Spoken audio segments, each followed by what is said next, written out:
When, not if, aliens stumble upon the remnants of human civilization and start wondering what were the foundational stones of our might, I'll simply use my left hand to wipe a tear off my face and the right hand to point at the last DVD of Pokémon the movie 2000, because Pokémon is the biggest franchise of all time financially.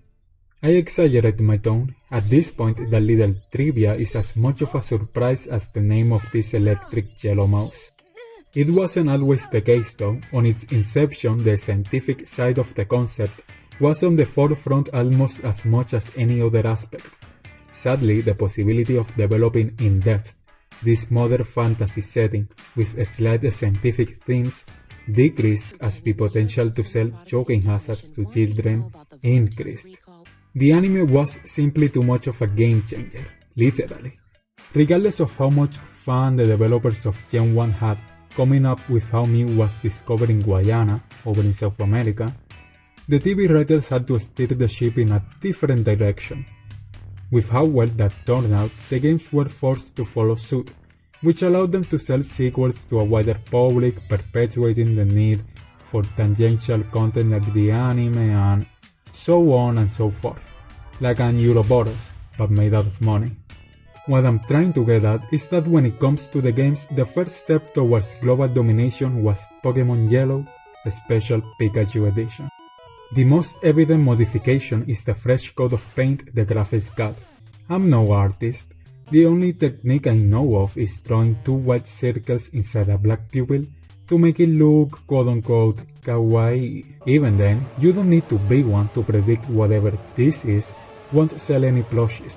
Everything looks nicer, but especially the Pokémon sprites. I feel like even in the worldwide releases of Red and Blue, the designs can't find a middle ground between cartoony and sort of realistic. Of course, following the lead of the actual cartoon helped a lot. Speaking of which, the main draw of the game is that you're given Pikachu as a starter, like Ash did, and just like him, you're stuck with Pikachu, no evolving allowed. The title of the game, in conjunction with the following around, might trick you into believing he's essential to the experience somehow. Not at all. You can just send him into the PC at the first opportunity you get, then play the rest of the game normally. I'd even say you are almost encouraged to do so. Your Pikachu is like any other Pikachu from the previous games. In other words, very shitty and underpowered. Functionally, there's very little difference between getting it as a starter rather than catching it early in Viridian Forest and just never evolving it. Saying this game has anime-inspired events throughout, it's generous at best and a complete lie in reality. I'm not complaining about what elements from the anime they chose. I guess if you're going to tie into it somehow, you can't do it without Jesse and James appearing, making the starters obtainable and updating the NPC teams while you're at it. What I'm bitching about is that the list of changes I just mentioned isn't a summary, but rather a fairly precise description. Jesse and James appear out of nowhere at irregular intervals. Off the top of my head, you only battle them 4 times. Right before exiting Mount Moon, below the casino in Celadon, in Silphco during the takeover, and in Lavender Town. You'd think this is the most differentiating factor in comparison to Red and Blue, considering how marked the personality of both characters is. Instead, they aren't more relevant than any other Rocket Grant if you attach a recognizable catchphrase to them after beating them. For what it's worth, Jesse and James aren't the most lazily implemented idea. The way you get Charmander, Squirtle and Bulbasaur is by approaching an NPC left standing there like a spare brick after wedding and just receiving them as a gift.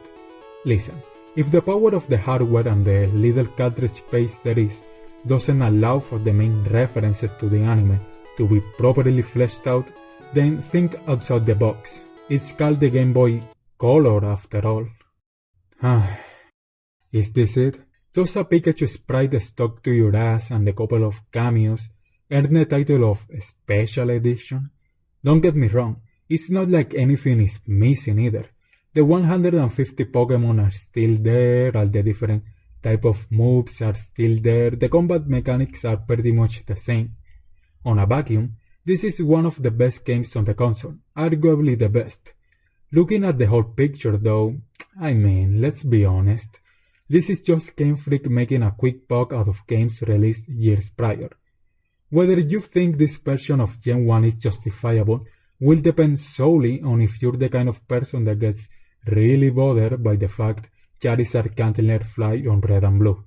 I'll end by saying this. The best trick the devil ever pulled was making people believe he didn't exist. Game Freak was selling them the same game 3 times. See you later.